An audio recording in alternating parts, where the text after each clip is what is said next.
భద్రాచలంలోని గోదావరి నది వద్ద కోటి దీపోత్సవం ఘనంగా జరిగింది. తూర్పు గోదావరి జిల్లా కోరుకొండకు చెందిన శ్రీ కృష్ణ చైతన్య సంఘం అధ్యక్షులు కళ్యాణ అప్పారావు బృందం కోటి దీపాలను వెలిగించారు. 14వ భద్రాద్రి సీతారాముల కళ్యాణానికి కోటి తలంబ్రాలు సమర్పించడానికి భద్రాచలం చేరుకున్న కళ్యాణ అప్పారావు బృందం ముందుగా పవిత్ర గోదావరి నది వద్ద కోటి దీపోత్సవం కార్యక్రమం నిర్వహించారు.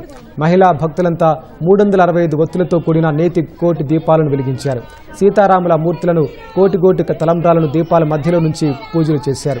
దీపోత్సవంలో విజయవాడ, నూజివీడు, కోరుకొండ, నిస్సన్నపేట, నెల్లూరు, కోరుకొండకు చెందిన భక్తులు పాల్గొన్నారు.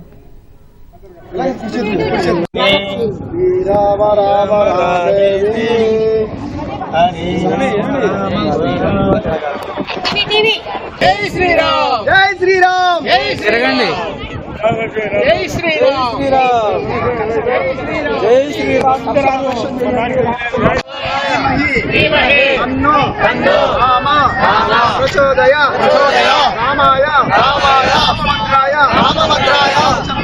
రామచంద్రాయ చైతన్య సేవా సంఘం తరఫున మొదటిసారి గోదావరి నది తీరాన కోటి దీపోత్సవం జరుగుతుంది. 5 రాష్ట్రాల నుంచి భక్తులు ఈ భక్తులు పంపించారు. ప్రతి ఒక్కరూ శ్రీరామనామంతో నూనెలో నెయ్యిలో ముంచి భక్తి శ్రద్ధలతో పంపించారు. వారందరికీ రాముల వారి కృపాకటాక్షం పొందాలని.